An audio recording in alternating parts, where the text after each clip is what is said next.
knowing that something disastrous is about to happen, but no one is listening to you despite the mounting evidence. It's incredibly frustrating and sadly a reality for many climate scientists who have been warning us for decades. Joyeeta, a quick question for you as a climate scientist. Why don't people like to listen to a scientist who warn us? Well, actually, in the past, they used to. So in 1990, when you go back, within 2 years, we got a climate convention. So in the past, scientists were listened to. But now you have the rise of misinformation and disinformation, you have denial, delay, and you have slap litigation, and that creates an impact on public. All right, well, very clear. I'm very interested to dive into this topic. Can't wait to hear more about it. We'll be discussing this topic today in response to the 2021 film Don't Look Up. Welcome to Net Echt, the University of Amsterdam's podcast in which we examine films and series from a scientific perspective. Today we have a guest who can tell us all about this, Professor Joyeeta Gupta, a globally respected climate expert and researcher. Welcome. Great to have you here. And of course, also present, my co-host, rector and philosopher Peter Paul Verbeek. Peter Paul, we watched this film. What struck you? And in the conversation with our guest today, what is something you would like to focus on, and what question would you like to see answered? It's a fascinating film, I think, because you can hardly believe that people do not listen to the scientists who really know that there will be a disaster. So I think for me, the conversation here would be helpful if we find out what the best ways would be for scientists to get engaged in forms of politics. How far should we go? Should we become activists or not? Or should we address a different audience than we do now? What is the best way to be societally engaged if we know that bad things are going to happen and people don't listen? Yeah, all right. Well, hopefully we'll know a little bit more after the end of this podcast recording. Before we discuss the film and its underlying message, here is a brief summary for the people who haven't seen the movie. Don't Look Up, it's about two astronomers who discover that a giant comet is on a collision course with Earth. They try to warn the world, but they are met with disbelief, political games, and media frenzy. And although the film is about a comet, it's really about climate change. And that's today's theme as well. How do you, as a climate scientist, get your message across to the public? Joyeeta, as I mentioned earlier, the movie is actually about how we deal with scientific news about climate change. The similarities between this fictional comet in the movie and the climate crisis are striking. What similarities do you see? Well, one of the biggest things I see is that the press doesn't like to repeat the same story. So when you come with more and more evidence, most of the press will not try to come up with that story. They don't go actually very much deeper in the story. The second thing you see is that there are various types of organizations in the press which either promote the narrative or they don't promote the narrative. So if you take Fox News, for example, it won't talk about climate change. So you do have two types of press in this storyline. Also, among scientists, you have scientists who talk about the scientific problem, but you also have others who then question the problem, the skeptics. And beyond the skeptics, you also have a certain economists who will come back and say it's just not affordable for all of us. So in this cacophony amongst the scientific community itself, it's quite difficult for the press to deal with us. The other thing is, and to come back to the previous question, are we as scientists just sitting in our ivory towers and writing publications? Are we not going out onto the streets and telling people? And I would say that's not an activist role. That's just simply telling science to the public. Because the moment the other party convinces you that you are an activist, they're basically trying to say that you're not scientific. And so it's very careful. We have to be very careful with the words we use for ourselves. The other thing is that in this world, what you're seeing is, in this film, what you're seeing is that there is a disregard for multilateralism. It's the United States that's going to either rescue the world or let the world fall. But it's a pretty similar story at the international level where the US is now pretty much attacking multilateralism. Then, of course, you see the enormous faith in technology and in the private sector. So it's called the oligarchy, where the politicians make deals with the major billionaires and then they try to solve the world's problems. And that is a real problem over here because the techno-optimism that you see here is based on an untried technology. It's not based on peer-reviewed technology and it's untried and it's very worrying. And that is very close to what's happening in real life because we are going to do carbon capture and storage. We are going to do geoengineering. We're going to do all kinds of things which we have never tried at the global scale.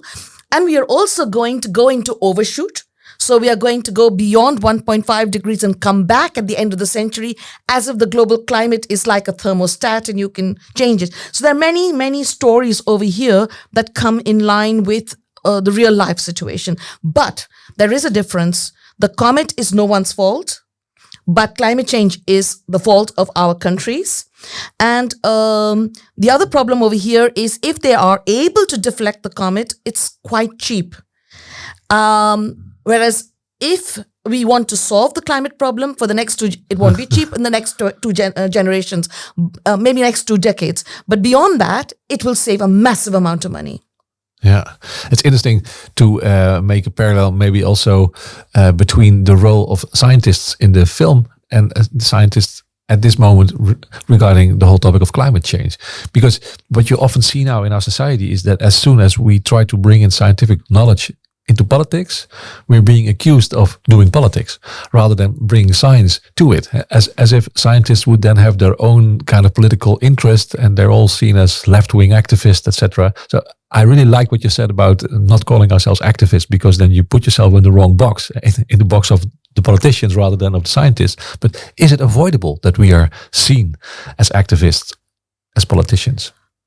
Yes, because we are doing political science, we are doing social science, anthropology. We are not just doing natural science. And each of our sciences contributes something to the knowledge formation. So I think it's very important for us to bring this point out, that we are analyzing the politics of decision making. It's not that we are actually participating in the politics. So that's very important for us to do. And also what's very problematic is today is the way in which denial has become extremely large through the processes of social media. A story becomes viral. That's also what you see in the film, that people would rather see some good news stuff than bad news. And then the good news gets viral, or the silly news gets viral, or the face of the scientist gets distorted so that everybody can have a good laugh. And that narrative about denial getting viral through social media is something we do not know how to fight, because we as scientists should be actually saying the whole time, this is not a fact, this is misuse. We need to come back and fight back, but we don't have the skills to fight back against misinformation and disinformation. And what you're also seeing is that NGOs and scientists are now suffering from SLAP. SLAP is strategic litigation against public participation. You see right now that in the United States, a judge has given more than $600 million judgment against Greenpeace, effectively silencing Greenpeace. And when I go to conferences on climate change, I'm warned by people that we should actually get legal protection for what we are doing. Right now, we have a paper submitted to my special issue from Cambridge University, which has a 1-page denial or disclaimer that they are not going to be legally held liable for what they're writing in that paper. And this is the new world we are moving into, and that we don't know how to deal with that. The other thing is that when we finish a project, we send a policy brief, but we can't wine and dine the policymakers, whereas lobbyists have a different agenda, different budget, different skills in networking, and they're all the time over there lobbying, whereas we just send off an email and we think then it's done. We don't have the resources and the time. And this is also very, very problematic for us. So in many ways, we have a challenge. But I think, if I may say one last point over here, which comes back to your earlier point about science and politics, and is in science also, we pick a particular discursive starting point. So in my view, if you're talking to a neoliberal capitalist, they basically believe in individual freedom. They believe in free markets, deregulation, small states. But a problem like climate change requires collective action. It may require some collective sacrifice now for collective gains in the future. It requires markets that are controlled. It requires a state that can regulate, but also is capable of checks and balances. And it requires more regulation. So almost all the stories that we're talking about within the climate change narrative are not compatible with a neoliberal capitalist approach. Yeah. So all the examples that you now give seem to be examples of the impossibility almost for scientists to be heard in society. And you say we don't know how to do that better, etc. So does that maybe also show that we need to put our energy also there, that we should learn how to bring our story in a new way to politicians, to society, in the media? Because the old story that we know how things are because we are scientists and we know things better than the public doesn't work anymore? No, because within the scientific community, we are arguing with each other. So if you have scientists in the scientific community that are in a neoliberal capitalist frame, then there are techno-optimists. They want new technologies to solve the problem, or they're thinking about scenarios which will give some space for countries. So even their solutions are different from the solutions of other scientists who are arguing collective action is different, or that justice requires a different perspective. So first of all, we as scientists are arguing with each other. Secondly, a number of our scientific community is being financed by the fossil fuel sector. I'm not saying within our university, but across the universities. We have universities worldwide that are still training people to work in the fossil fuel sector.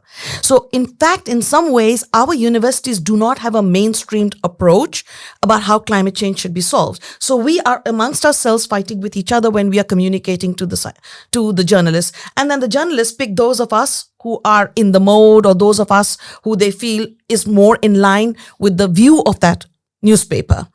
So that's one part. The second part is, how do we make our story actionable? How can we help equip newspapers and the public to do certain activities? And that requires us to go not from a purely critical mode, but to also have solutions for the public.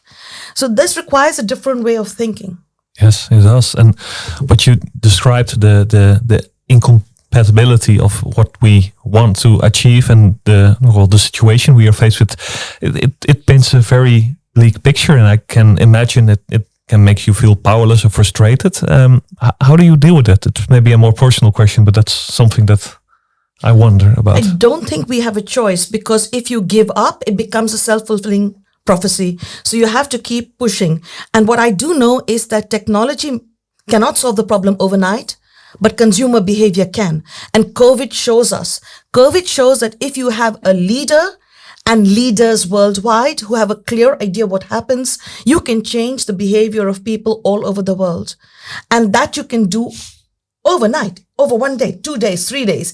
And that is something that gives me hope. And this whole narrative that we have to focus on future technologies to solve the problem, I've been hearing that since 1989. But the COVID situation maybe also shows that same problem with the relation between science and politics. And so during COVID, all the measures that the governments took also resulted in a lot of critique on scientists, that they would actually have hidden interests actually, and that they would somehow be trying to impose their own leftist agenda, impose on our society. But that reaction came not immediately. That came a little bit later. So the whole, the fear of vaccinations, that came a little later.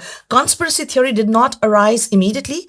To the extent that conspiracy theory arose, it arose in the United States, and then it moved from there to other parts of the world. We are seeing that also today, that disinformation mostly starts in the US, and then via the UK, it comes into Europe, and it also goes to other parts of the world. So we have to be very careful about that. But there are lessons learned from COVID that we could also apply now. So that's also important in this process, that we try to do that. All right.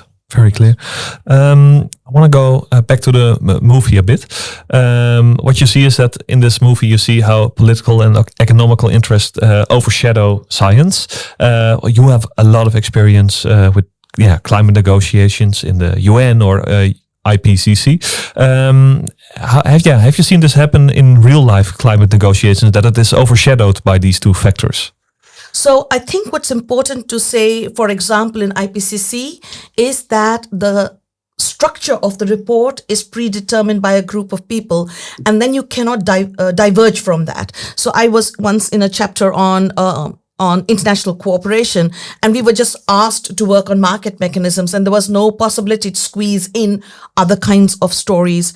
The other thing is that you have to cite peer-reviewed papers, but legal papers are often not in peer-reviewed journals. So it's difficult to cite that kind of science, and that makes it complicated. In the UN right now, I have an independent position, so I can write whatever I want. So there you do have some freedom. Maybe nobody reads it. That's a different story. But to go back to science, what is science? For me, science is across all disciplines, whether it's history, philosophy, social science, or natural science. And then within that science, there are economists who will argue that it's too expensive, it's not viable. And when you look at the politics of 1.5 and 1 degree, you will find that a lot of it comes from the scientific community itself. But those are the a particular group of economists who then argue it's not feasible. And then you have other groups of economists who will argue it is feasible. The question is which group gets more attention from policymakers. And that's ditto for the politics. But to go a little bit further, if you look at the last Conference of the Parties, there were 1,600 fossil fuel lobbyists present. And at the end, the word fossil fuel doesn't show up in the final document. I don't know if there's a direct relationship that the lobbyists made sure that the word didn't come in, or the lobbyists worked via the government, or the lobbyists offered money, or the lobbyists threatened. I have no idea. But you see that 1,600 people were there and the word fossil fuel is not there. Yeah. So there is a politics taking place there. Yeah, definitely. Yeah, so I know that in your work you focus a lot on justice, from the idea that actually, the cost and the benefit of what's happening with the planet at the moment are unequally distributed. So maybe can you say a bit more about that, so that then we can maybe also link it to the movie? All right. So basically we have 4 blocks in our justice story. And the first block is that politically feasible ideas are generally incremental, and that's not going to address the driving causes of climate change or inequality. So you have to look at something that is structural, and that is not always feasible or economically viable in the short term. And that's the first one. The second one is in the first block, you also have recognition justice. So it's not just about us. It's about the people in the Pacific who are being, whose houses are being threatened because of storms.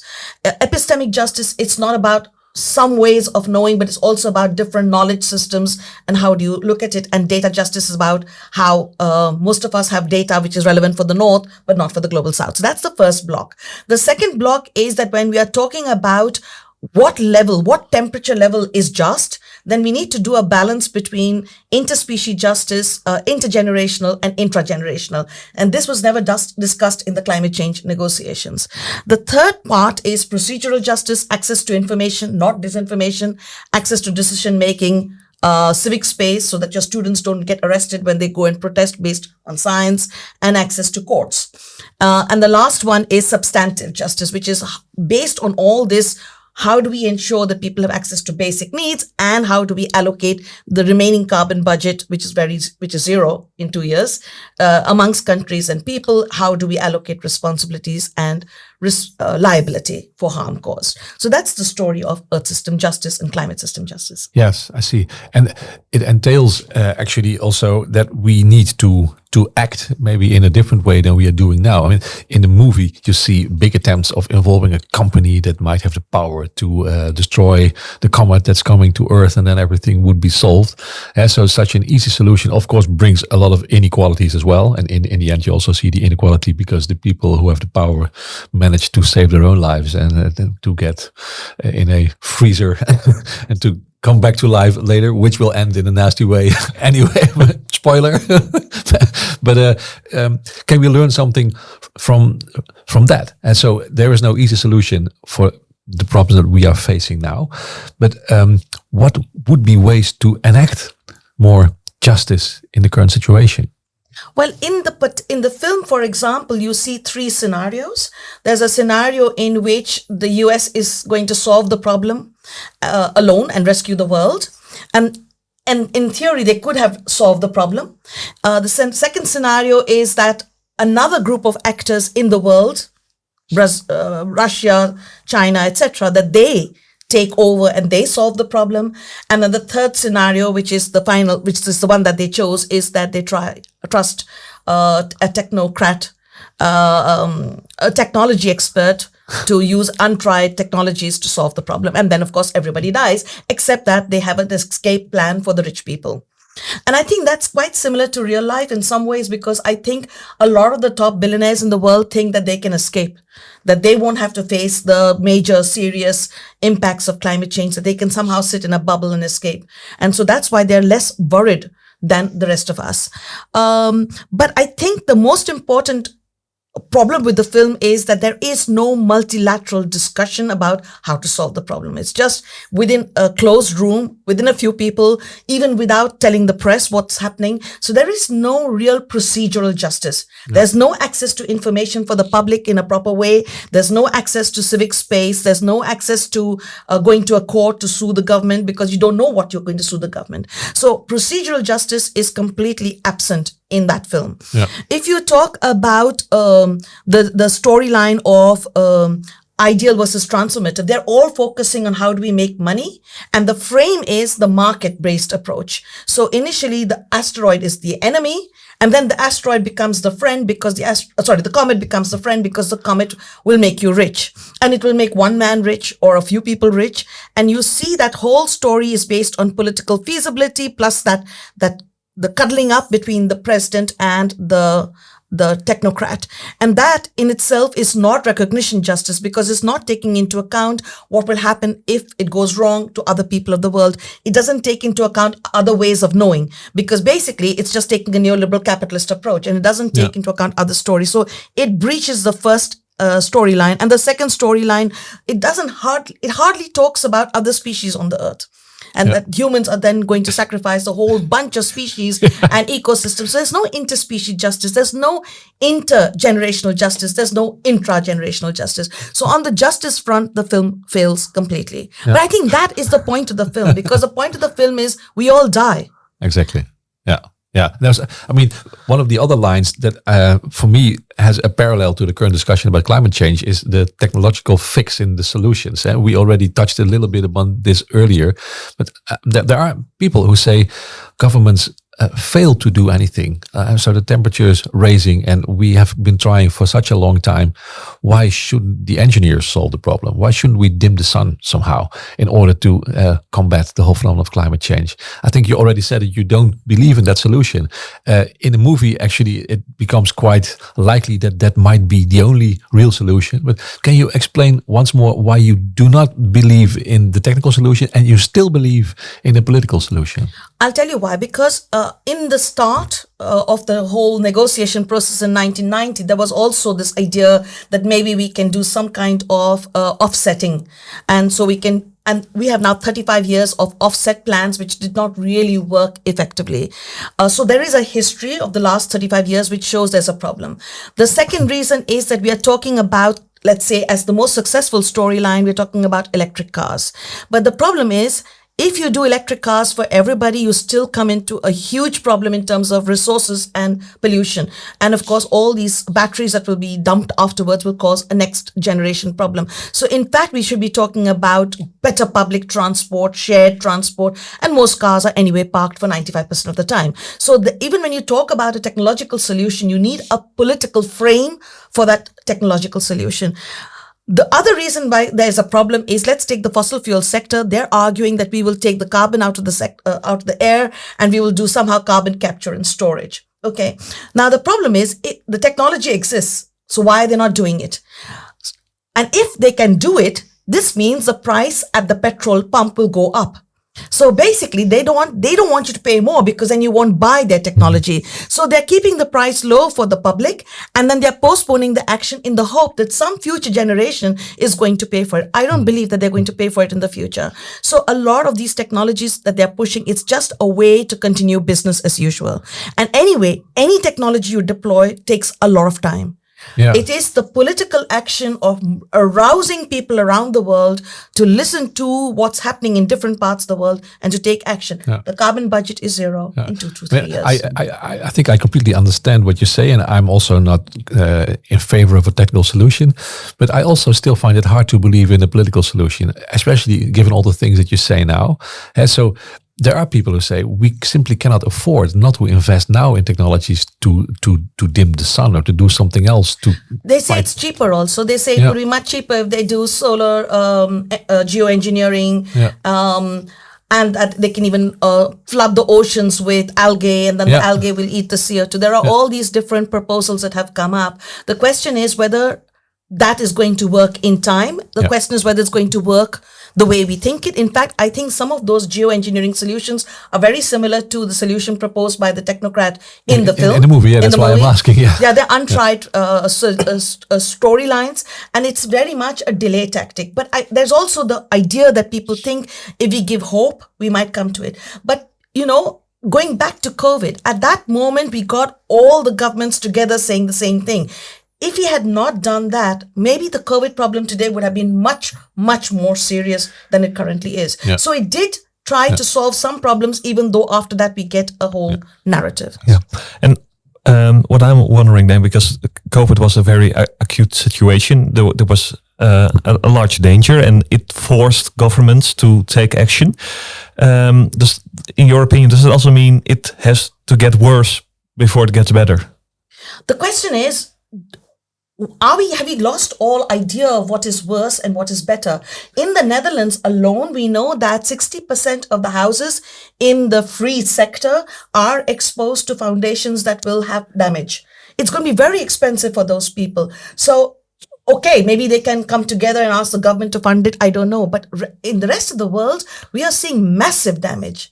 So it's going to cause a huge problem to the entire value chain of business. Either the storm will mean that there is no product that can go into your value chain, or it is too hot and people fall sick and labor can't function. The value chain of business will survive. A country like the Netherlands depends on trade. So if that value chain collapses, we will suffer in the Netherlands. So I think there's a different reason. I heard it as a statement made by somebody who did not want to be cited, that the Netherlands does not, and many European countries do not want to tell their own public about the damage that they can face and how much it's going to cost, because we don't want to lose our AAA rating for investors. And that was a reason why to keep everybody calm over here.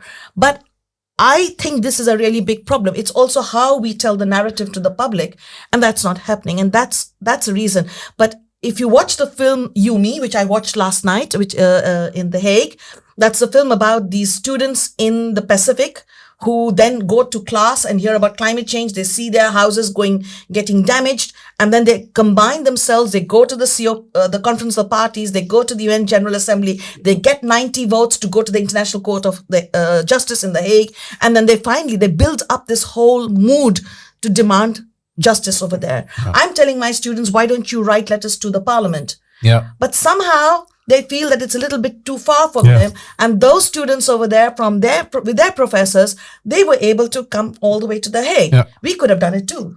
But somehow... Yeah, so this takes the discussion indeed back to the question, what can we as scientists, as academics do, right? So writing letters to parliament could help. Having a convincing story in the media could help. It appears to be very hard. Is there a lesson that you have learned about this over the past years? Yeah, I think that the Green Deal was possible because of the Fridays for Future. Yeah. And the Fridays for Future movement sort of slowly disappeared. And we need that movement. In fact, if the university students would say every Friday morning, we are going to make some noise or do something for 10 minutes across Netherlands, of course people will hear us. But the problem is that somehow that energy has dissipated. But I think the only way to fight big power is through social movements and through scientists and all of us getting together. But we do have to do something. At the beginning, you said that you're hesitant to call scientists activistic because then you're being pushed into a political role rather than a scientific role. But what you say now actually does make scientists activistic. It makes the students activists. So my argument is that what we want to do is to make our students not consumers, but clients. They're not just consuming knowledge, citizens. They're not just consuming knowledge, they're citizens in the street. For myself also, I feel myself as a researcher, but I'm also a citizen. So as a citizen, I want to change things in society. Yeah. And I'm using my science to do that. Yeah. So I'm not going to do something that is violent, but I am going to try and spend my time to convince people that there's a problem. Yeah. And I think this is also true for all the CEOs I meet, or the business people or government officials. All of them tell me, this is my mandate. I can't do what you're telling me to do because I can't go beyond my mandate. But that's your mandate as a professional. But what about your role as a citizen? Yeah. So I think that's very important. And we need to mobilize our students. Yes, very clear. All right, we've spoken a lot about your research, the climate change, what you can do as scientists about it. I still have one final question, and you briefly touched upon it as well, because after a while we were talking about the movie. How do you look at this movie? Do you think it has a realistic depiction of the role of scientists in an upcoming crisis where nobody wants to listen to them? Well, the film makes fun of everybody. So the major scientist is a bit tongue-tied and not very articulate. The young PhD is hysterical. So they make fun of everybody. Even the journalist is a bit awkward. So they make fun of all of the people in the film. But what I think is really interesting is the message I get from it is the US cannot go it alone. You cannot depend on the US. It has to be multilateral. I think that's very important. And I think the storyline that you have to wait on technology and that technology will solve it, I don't think that's going to work. I think for us, we really have to take action in the next few years, and that requires a different kind of approach. And I think the fact that at the end of the film, they use the narrative that the comet hits the Earth and everybody dies except for the few people who've been able to create a Noah's Ark situation for themselves and escape. And of course, they went without the species. Yeah. There were no 2x2s. But the most important point over there is that the difference between the comet and climate is that the comet hits the world and it's over. With the climate, we are like the frog that's getting slowly cooked. And the asteroid metaphor tries to wake us up through shortening the time span of destruction. And I think that's the strength of the film. All right. Nice. Peter Paul, at the beginning of this recording, you had a few questions regarding the subject. Have they been answered? I think they have. I mean, my main question was, what would be a good way for us scientists to engage in politics, and asked, should we become activistic or should we do something else? I think the clear answer is no, we should not become activistic in order to keep our role as academics pure and somehow reliable. But we should go on to this, go everywhere and speak. Exactly. So what we should do is to tell the story. Yes. At all places where we can do that. Also in Parliament, as academics, not as activists, and leave the activism to our students if we can. And then to keep telling the story, it means that we also should develop maybe new narratives, new forms to do that. Keep engaging as academic citizens in the whole problem of climate change. Yes, well, that's a great summary. Everybody listening, this was Net Echt. Thanks to Joyeeta Gupta and of course my co-host Peter Paul Verbeek. Subscribe in your podcast app for new episodes and see you next time. Thanks for listening.